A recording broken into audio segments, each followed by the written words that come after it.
మేడ్చల్ జిల్లా కుకట్పల్లిలో విషాదం చోటు చేసుకుంది. చదువుపై శ్రద్ధ వహించాలని తల్లిదండ్రులు మందలించినందుకు ఓ విద్యార్థిని భవనంపై నుంచి దూకి ఆత్మహత్యకు పాల్పడింది. సమాచారం అందిన వెంటనే పోలీసులు ఘటనా స్థలానికి చేరుకుని పరిశీలించారు.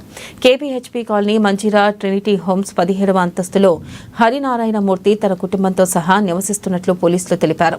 పెద్ద కూతురు బీటెక్ చదువుతూ ఉండగా రెండో కూతురు లాస్య అడ్డగుట్టలోని నారాయణ స్కూల్లో 9వ తరగతి చదువుతుందన్నారు.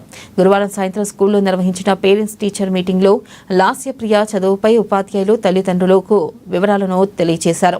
ఇక దాంతో వారు ఆమెను చదువుపై శ్రద్ధ పెట్టాలని మందలించారు. మనస్తాపానికి గురైన లాస్యప్రియ రాత్రి 9 గంటల సమయంలో 17వ అంతస్తు బాత్రూమ్ అద్దాలు తొలగించి అక్కడి నుంచి దూకి ఆత్మహత్యకు పాల్పడిందని పోలీసులు తెలిపారు.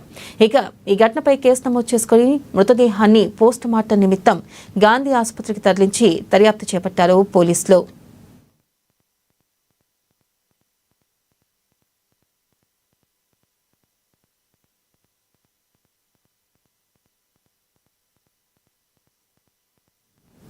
కడప జిల్లా జమ్మలమడుగులో విషాదం చోటు చేసుకుంది. పెన్నా నదిలో